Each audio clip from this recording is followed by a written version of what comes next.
Hello, my name is Ed Engelking.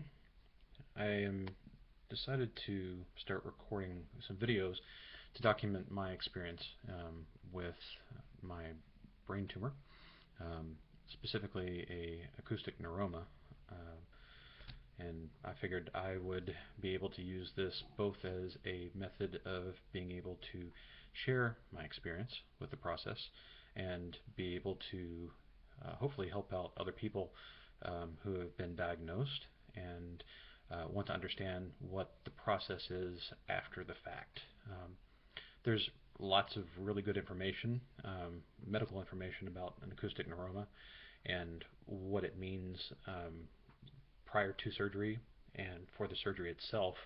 But what there is not is a lot of human element information after the fact. So, what should one expect um, either while they're in the hospital or what one can expect when they come home from the hospital and be able to understand just the human side of it, the healing side of it that the doctors don't necessarily get to see, or I don't want to say don't care about because they do, but it's not really part of their process. Their process is to remove a tumor and to make sure that you're as healthy as you possibly can, but they don't necessarily care, how uncomfortable you might be, for example. Um, they will give you medicine, to make sure that your pain levels are managed, um, but the things that occur for having the medicines, for example, aren't necessarily going to be something that they're going to cover with you in a great amount of detail. Um, Physical therapy, things of that nature, what to expect from that, and what to expect to get out of it as well. So I'm basically making this video series to cover all of the points that I've encountered as part of the surgery and what I've been doing in order to try to recover from that process. So this first video is basically just an overview of what occurred and why I'm trying to get this out there for people to see, and also use it as part of a healing method as well. So that is something that I can use to track myself and see, how I'm doing today versus how I'm doing, 6 months from now, a year from now, and go from there. So a little bit about what's going on with me.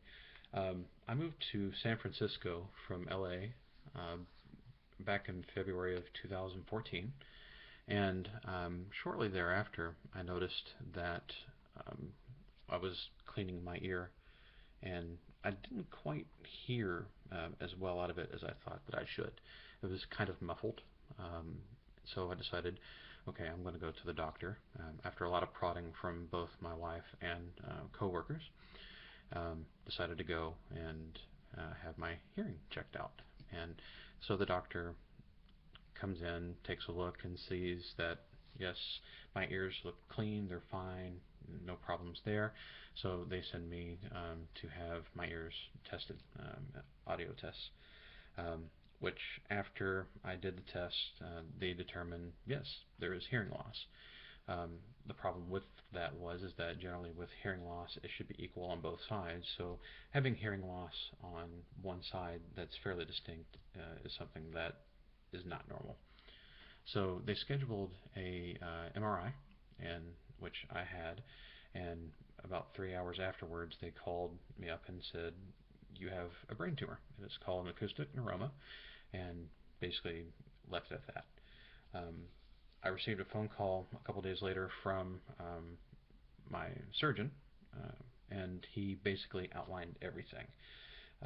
And most of this information is out there. It's really easy to find, so I don't want to go into too much detail. But basically, I was given three options: wait and see, which the tumor that I had was too large for the wait and see process.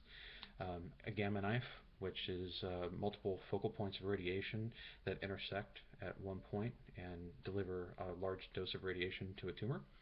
And then the physical surgical procedures, which there were two options there. Um, one to go through the ear and one to go in behind through the cranium. And I opted, after talking with surgeons and everything and talking it over with my wife and family, to do the option where they go through the cranium. So on September 16th, we went forward with the operation. Everything came out very well, um, and was basically in the hospital for 3 days as part of that process. Um, so what I wanted to talk about, at least in this first video, was what was that hospital stay like, and um, what should one expect as being in the hospital and recovering from an acoustic neuroma. So bear with me 1 second here. I open my notes up. So the hospital stay I have categorized into several different topics: pain, medicine, walking, food, and sleeping slash rest. So the first topic is pain. So when they do this operation, they put you on one side or another, depending on which side of the brain that they're going into. In my case, the neuroma was on the left side, so they propped me up on the right side. And being in the operating room for approximately 6 hours, and I was on a hard surface, so that caused the initial side effect was some fairly severe pain on my right hip. I am a larger individual, so obviously the more weight one has, then that ends up putting more pressure on that point. So that was definitely one of the first pains that I noticed while I was in the hospital. The incision point itself actually wasn't painful. They had stapled the incision closed, plus there were sutures underneath of that as well. And they had it covered the first day with a bandage, but for the most part, the incision point itself was fine in the hospital, no pain. The staples themselves also were not painful. The only other real pain point that I experienced while in the hospital was the removal of the catheter. They did tell me that it was going to be a sharp pain and to be ready for it, but I don't think there's anything that can ever possibly outline the experience of having a catheter removed outside of having a catheter removed. But needless to say, it does not feel good, and it's very quick. Takes about 2 seconds for them to do it, but the pain lasted for a good 2 days. So one thing that they do tell you as part of the catheter removal is that they want you to start peeing, and so you want to make sure you're drinking plenty of fluids, because they said that putting the catheter back in hurts quite a bit. So given how much it hurt being taken out, I would definitely say drink as much fluids as possible and try to pee as quickly as you can. The second point is meds. So while you're in the hospital, obviously they give you something for pain. It was just in the IV drip that I had, so I didn't actually have to take pills for that. I did have to take pills, steroids. So the steroids they give you to keep inflammation in your brain down as part of the process, which is really important for healing. You don't want any swelling or anything in the brain. But overall, the medicines that they gave allowed me to sleep, and I wasn't really in any overall or general pain, more just discomfort from the hip, but the medicines that they gave me helped with that as well. The next item is walking and balance. So with my surgery, my nerve for balance was essentially destroyed. I had vertigo really bad a couple weeks going into it, so there wasn't really anything that they could do to save it. So they ended up snipping the nerve for balance, with the understanding that the right side of my brain will eventually understand that the balance nerve for the left side doesn't exist any longer and will eventually take over. And unfortunately, it's a slow process. I'm still dealing from that today. But for the most part, I was able to set up without issue. I definitely had the swimmy head, and the room spinning a little bit as part of that. But they get you up pretty quickly. The the people who were dealing with this, and unfortunately I didn't get their names, but um, initially brought in a walker and had me walking the day after. It was really fast, and I was able to do very well with the walker, scooting across the floor and made my way to the end of the hall and back again with very little trouble. Um, Definitely a lot of swimmy head, as part of it, but I was able to understand what I was doing and was able to focus on doing the walking. Um, Eventually, after a day, I was able to move from the walker to a cane and was able to shuffle down the hall pretty much under my own power and just using the cane for balance, and was able to do so fairly successfully. Um, and continue to use the cane after leaving the hospital as well.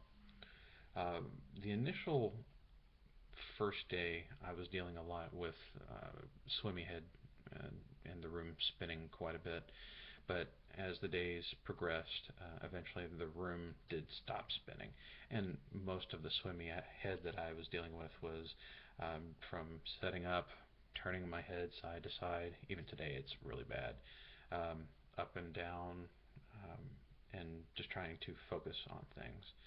Um, the the individuals I was speaking with gave me some exercises where I was to keep my thumb in front of me and then to turn my head looking side to side a couple times, up and down like so.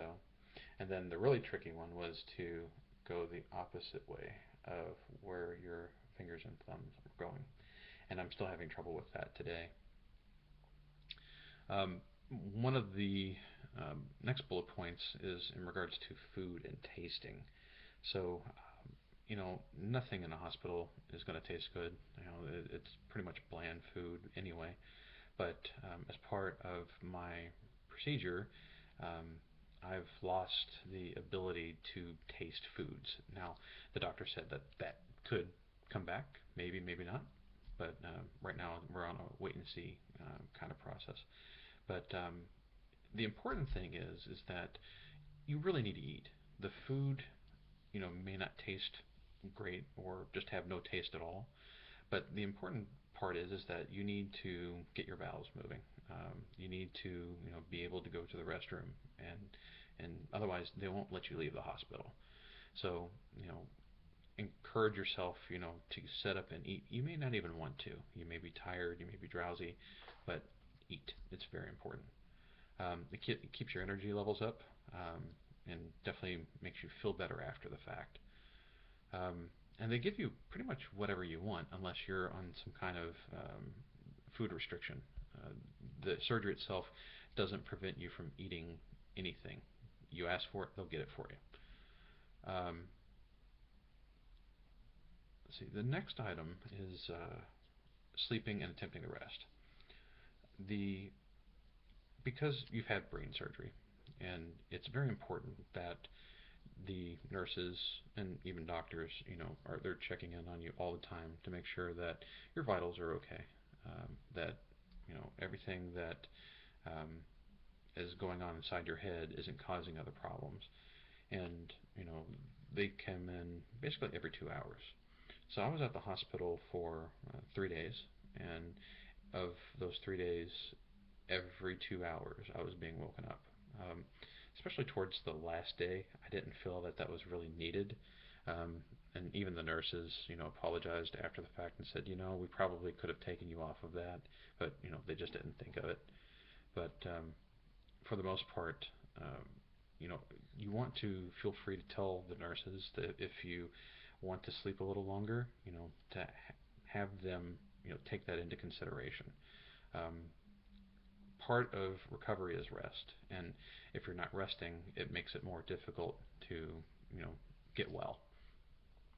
The other thing is hospital beds are incredibly uncomfortable, so be prepared for that. The the pillows that they give you just really are not that great. Because of the hip issues that I had, it hurt to sleep on any side. I also have a broken tailbone, and so it hurts to sleep on my left side because of the putting pressure on the neck, because obviously it's a fresh incision. Um, Sleeping on the back, I can only sleep on the back so long, and then sleeping on the right side hurt because of the hip. So I've had to constantly readjust myself. Plus, being woken up every couple hours just made it really, really difficult to get a good night's rest. Um, some other things. If you don't get up and move around a lot, that's a problem. Um, and it's a problem because when you're having surgery and you're not getting up and moving around, you have the tendency to build up blood clots.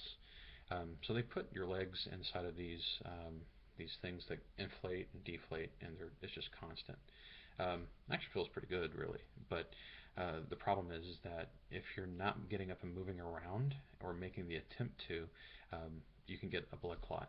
So it's really important not to just lay in bed all the time. Get up, move around. It's your life basically. If you're not you know taking it into your own hands, what they have to end up doing is coming over and give you shots to um, I forget what it's called, but basically blood thinners, I guess. And even though I thought I was moving enough, they came in and gave me shots. So it's really important that you try to get up and move around as much as possible, specifically so that you don't have to worry so much about getting blood clots and causing a stroke. Um, so I was at the hospital for a total of 3 days. Yeah, let's see, is that right? So I was in the operating room. That was on a Tuesday, and then recovery, and then Wednesday, Thursday, and went home Friday. So um, I felt very lucky. I was actually supposed to stay there through Saturday, and they ended up saying I'm doing really well and it's time to go home. So that pretty much covers the hospital visit and um, what my experiences were there. I have to say, my doctors, the nurses, everything were just absolutely phenomenal. I have no complaints with. I was at Kaiser Permanente in Redwood City, and just they made the experience very, very easy for me, which was greatly appreciated. Um, so if you have any questions, please feel free to contact me. You can leave comments below or whatever, and I'll try to respond if I can.